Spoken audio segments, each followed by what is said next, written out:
Everyone, welcome back to my channel. कैसे हैं आप सभी? आई एम श्योर कि आप सभी लोग ठीक होंगे। तो चलिए आज का वीडियो स्टार्ट करते हैं। आज के वीडियो में हम लोग जो है न्यूरल ट्यूब डिफेक्ट वाला क्वेश्चन डील करेंगे। ये पूरे 6 नंबर का क्वेश्चन है जो 2025 में पूछा गया था। इसमें पूछा गया था कि write shortly about neural tube defect और down syndrome, describe practical application of genetics in nursing. मतलब या तो इसमें न्यूरल ट्यूब डिफेक्ट के बारे में लिखना था या तो फिर डाउन सिंड्रोम के बारे में, और जो जेनेटिक्स है उसका नर्सिंग में प्रैक्टिकल यूज़ लिखना था। ठीक है, तो चलिए स्टार्ट करते हैं। जो लोग भी चैनल पर नए हैं वो लोग चैनल को सब्सक्राइब कर ले। और हाँ, पीडीएफ नोट्स चाहिए हो तो मेरे डिस्क्रिप्शन में लिंक दी हुई है, उस मेल पे आप लोग कांटेक्ट करके मुझसे पीडीएफ नोट्स ले सकते हो। तो चलिए स्टार्ट करते हैं न्यूरल ट्यूब डिफेक्ट। तो सबसे पहले ये देखते हैं कि न्यूरल ट्यूब क्या है। न्यूरल ट्यूब एक ऐसा स्ट्रक्चर है हमारी बॉडी का, जब बच्चा जो है वम में होता है उस टाइम पे जो है कुछ प्रेगनेंसी की 3 से 4 वीक के बीच में ये जो ट्यूब है ये प्रॉपरली ब्रेन और स्पाइनल कॉर्ड को बना देती है और क्लोज हो जाती है। मतलब न्यूरल ट्यूब से ही किसी भी बच्चे का जो है ब्रेन और स्पाइनल कॉर्ड का फॉर्मेशन होता है। लेकिन ये जो है प्रॉपरली ये नहीं हो पाती है, मतलब क्लोज नहीं हो पाती, जिसके कारण जो है न्यूरल ट्यूब डिफेक्ट होता है। और न्यूरल ट्यूब डिफेक्ट जो है वो तभी हो जाता है जब मदर को पता ही नहीं होता है कि मैं प्रेग्नेंट हूँ। मतलब प्रेगनेंसी के बारे में मदर को पता नहीं है, उसके पहले ही जो है न्यूरल ट्यूब डिफेक्ट हो जाता है। मतलब जो न्यूरल ट्यूब है वो प्रॉपरली क्लोज नहीं हो पाती है, और जिसके कारण जो है बच्चे को न्यूरल ट्यूब डिफेक्ट जैसे कि स्पाइना बायोफिडा ऐसी कंडीशन देखने के लिए मिलती है। ठीक है, तो स्टार्ट करते हैं इंट्रोडक्शन से। During early pregnancy a baby's brain, spinal cord and spine start forming from a structure called neural tube. यानी कि जो अर्ली प्रेगनेंसी में बेबी का ब्रेन और स्पाइनल कॉर्ड जिस स्ट्रक्चर से बनता है उसे न्यूरल ट्यूब कहते हैं। This tubes usually closed completely in the first week of pregnancy. ये जो ट्यूब है ये यूजुअली कॉमनली जो है कम्प्लीटली क्लोज हो जाती है प्रेगनेंसी के कुछ वीक में। लेकिन जब if it doesn't close properly it leads to problem called neural tube defect. लेकिन जब ये प्रॉपरली क्लोज नहीं हो पाती है तब ये कुछ जो है डिसीजेस या डिफेक्ट कॉज करती है, जिसे न्यूरल ट्यूब डिफेक्ट कहा जाता है। ठीक है, this defect can affect baby's brain, spine और spinal cord and can range from mild to severe. ये जो है बच्चे के स्पाइनल कॉर्ड, ब्रेन और जो है इन सभी को डिफेक्ट करती है, और माइल्ड से सीवियर लेवल पर जो है ये अफेक्ट करती है। ठीक है, डेफिनेशन देखते हैं।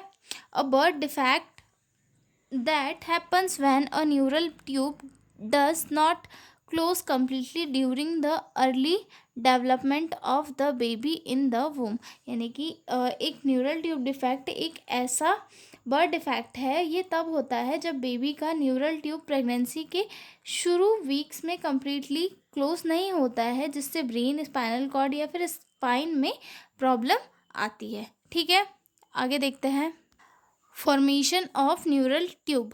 In the first 3 to 4 week of pregnancy, a flat sheet of cells fold into a tube. This is neural tube. मतलब प्रेगनेंसी के दौरान जो 3 से 4 वीक वाला जो पीरियड होता है उस टाइम पे एक फ्लैट शीट जैसे स्ट्रक्चर होता है सेल्स का, जो फोल्ड होके एक ट्यूब बनाता है जिसे न्यूरल ट्यूब कहते हैं। और ये जो है it should be close at both the top brain end and the bottom spinal cord end. मतलब ये जो है स्टार्टिंग जो पॉइंट होता है उसका, यानी कि ब्रेन, वहाँ पे भी प्रॉपरली इसने क्लोज होना चाहिए, और जो बॉटम वाला पार्ट होता है यानी कि स्पाइनल कॉर्ड, यहाँ इन दोनों की जगह पे इसने प्रॉपरली क्लोज होना चाहिए, वो होता है प्रॉपर न्यूरल ट्यूब। लेकिन ये जो है प्रॉपरली क्लोज नहीं हो पाता, जिसके कारण ये न्यूरल ट्यूब डिफेक्ट कॉज करता है। ठीक है, इसके कॉजेज़ क्या क्या है? Failure of proper closure of neural tube leads to NTD. यानी कि जब न्यूरल ट्यूब जो है प्रॉपरली क्लोज नहीं हो पाती तब न्यूरल ट्यूब डिफेक्ट कॉज होता है। ठीक है, लेकिन जो है इसका एग्जैक्ट कॉज जो है अननोन है। Exact cause is unknown, always known, but both genetic and environmental factors can play a role. मतलब इसके लिए जो है जेनेटिक फैक्टर्स भी कुछ रोल प्ले करते हैं और इन्वायरमेंटल फैक्टर्स भी। ठीक है, उसके कॉमन टाइप देखते हैं कि क्या क्या है। सबसे फर्स्ट तो स्पाइना बायोफिडा है, फिर एनेंसेफेली, देन थर्ड है इंसेफेलोसेली। ठीक है, इसके क्या क्या इफेक्ट होते हैं न्यूरल ट्यूब डिफेक्ट के बेबी के ऊपर? फिजिकल एबिलिटीज़ हो सकती है, वीकनेस हो सकती है, पैरालिसिस हो सकता है बच्चे को। ठीक है, problems with bladder, bowel control में भी जो है बच्चे को प्रॉब्लम्स होगी। ठीक है, लर्निंग डिफिकल्टीज कॉज होगी in severe form like anencephaly anencephaly survival is not possible, मतलब जो सीवियर कंडीशंस होती है उनमें बच्चा जो सर्वाइव नहीं कर पाता। ठीक है, अब देखते हैं application, practical application of genetics in nursing. जो नर्सिंग है उसमें जेनेटिक्स का क्या क्या यूज़ है, तो इंट्रोडक्शन देखते हैं। Genetics is the study of how traits and disease are passed from parent to children through genes. मतलब जेनेटिक्स एक ऐसी स्टडी है जिसमें ये पता चलता है कि जो डिसीज़ है वो पेरेंट से बच्चों में किस वे में जाती है। ठीक है, और नर्सिंग में जो है ये जानना काफ़ी इंपॉर्टेंट होता है, क्योंकि नर्सेज जो है पेशेंट के ज़्यादा क्लोज होती है, तो उनके थ्रू ही वो चीज़ों को ऑब्जर्व कर पाती है और पेशेंट को अच्छे से समझा पाती है। ठीक है, in nursing genetic knowledge help in carrying for patient with inherited condition, preventing genetic disease and guiding families about health risk. मतलब जो नर्सिंग में जो नर्सेस होती है उन्हें जेनेटिक्स का नॉलेज इसलिए बहुत हेल्पफुल होता है क्योंकि उसके थ्रू ही वो पेशेंट को और जो अदर मेंबर्स होते हैं उन्हें ये समझा सकती है कि जो वो जेनेटिक डिसऑर्डर्स है वो कैसे एक पीढ़ी से दूसरी पीढ़ी में इनहेरिटेड होते हैं और कैसे कैसे उनके हेल्थ रिस्क बढ़ते हैं। ठीक है, इसके देखते हैं प्रैक्टिकल एप्लीकेशन इन नर्सिंग की क्या क्या यूज़ है। ठीक है, फर्स्ट आता है तो genetic counselling and support. Nurses help explain genetic test result to patient and their families. जो नर्सेस है जेनेटिक की स्टडी से की हेल्प से जो क्या होता है, नर्सेस किसी भी पेशेंट को या फिर उनके फैमिली मेम्बर्स को जो है रिजल्ट्स के बारे में समझा सकती है, जेनेटिक डिसीज़ेस के बारे में समझा सकती है कि जो डिसीज़ेस है वो एक पीढ़ी से दूसरी पीढ़ी में कैसे जाती है। They guide parents about chances of passing on certain condition to their children. मतलब ये उन पेरेंट्स को समझा सकती है जिन्हें कोई जेनेटिक डिसऑर्डर है कि आपको ये जेनेटिक डिसऑर्डर है, आपके बच्चे में भी ये चीज़ जा सकती है, तो आप इसके लिए क्या क्या ट्रीटमेंट ले सकते हो। ठीक है, early disease detection. Genetic screening help detect disease like sickle cell anaemia, cystic fibrosis और thalassaemia early. Nurses assist in carrying out and interpreting these tests. Genetic screening से जो है कुछ डिसीजेस जल्दी से पकड़ में आ जाती है, जैसे कि सिकल सेल एनीमिया हो गया। तो अगर किसी पेशेंट को सिकल सेल एनीमिया है तो वो प्रेगनेंसी के टाइम में वो टेस्ट से क्या डिटेक्ट हो जाता है और नर्सेज उसमें जो है पेशेंट को एक अच्छे से काउंसलिंग प्रोवाइड करवा पाती है। तो प्रैक्टिकल एप्लीकेशन जेनेटिक्स के बहुत सारे नर्सिंग में कि जो नर्सेज है वो पेशेंट को अच्छे तरीके से चीज़ें जो है एक्सप्लेन कर सकती है। ठीक है,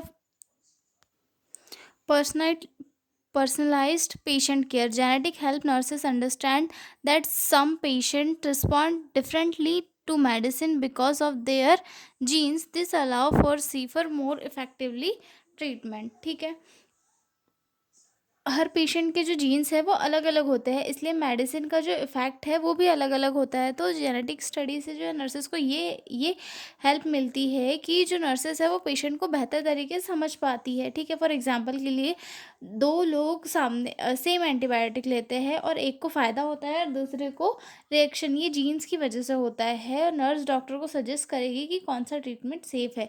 मतलब जो नर्सेस है वो जेनेटिक स्टडी के आधार पे ही एक बेहतर केयर प्रोवाइड करा पाएगी। ठीक है, उसके बाद आता है prenatal and newborn screening. Prenatal and newborn screening में क्या है कि प्रेगनेंसी में या बेबी के बर्थ के बाद में कुछ स्क्रीनिंग या टेस्ट होते हैं, तो उस टाइम पे जो है प्रॉपरली केयर प्रोवाइड करना। ठीक है, nurses are involve in screening pregnancy woman and newborn babies for genetic conditions like Down syndrome and phenylketonuria. Early detection allow for early treatment. Pregnancy में या फिर बेबी के बर्थ के बाद में कुछ स्क्रीनिंग टेस्ट होते हैं, जैसे कि डाउन सिंड्रोम हो गया या फिर अल्ट्रासाउंड वगैरह हो गया, तो इनके थ्रू जो है सॉरी, जो नर्सेस है तो इन टेस्ट्स में वो जो है डॉक्टर को असिस्ट करा सकती है, साथ में पेशेंट को एक बेहतर केयर भी प्रोवाइड करा सकती है। ठीक है, अगला पॉइंट आता है managing genetic disorder. Nurses care for patient with genetic disease, providing medication, physiotherapy, dietary plans and emotional support. जो नर्सेस है वो किसी भी जेनेटिक डिसऑर्डर वाले पेशेंट के को जो है प्रॉपरली मेडिसिन प्रोवाइड करा सके, प्रॉपर साइकोथेरेपी, फिजियोथेरेपी और जो उनके डाइटरी प्लान्स है या फिर इमोशनल सपोर्ट देना है उनको, ये सारी चीज़ों को एक जेनेटिक स्टडी के बाद ही अच्छे से प्रोवाइड करा सकती है। इससे जो जेनेटिक स्टडी है वो नर्सेस के लिए बहुत ही इंपॉर्टेंट होती है। ठीक है, अगला पॉइंट इसमें आता है education and awareness. Nurses educate patient about genetic risk factors, prevention and healthy lifestyle choice and disease risk. जो नर्सेस है वो पेशेंट को हेल्थ एजुकेशन प्रोवाइड करा सकती है कि जो जेनेटिक रिस्क होते हैं ये कैसे होते हैं और इनके प्रिवेंशन क्या है, एक हेल्थी लाइफस्टाइल अपनाने से आप कौन कौन सी चीज़ों से बच सकते हो, ये सारी चीज़ें। ठीक है, उसके बाद फैमिली प्लानिंग में भी एडवाइस कर सकती है। Nurses help couples understand genetic risk before pregnancy so they can make informed choices. मतलब जो नर्सेस है वो कपल को इनहेरिटेड डिसीज़ के बारे में अच्छे से समझा सकती है ताकि वो अपनी प्रेगनेंसी के बारे में एक अच्छे से सोच सके और एक इन्फॉर्म चॉइस को, मतलब एक जो अच्छी चॉइस हो उसे चूज़ करके अपनी लाइफ में आगे बढ़ सके। ठीक है, तो ये यूज़ थे practical application of genetics in nursing. तो मिलता है अगले वीडियो में एक नए क्वेश्चन के साथ, तब तक के लिए बाय बाय।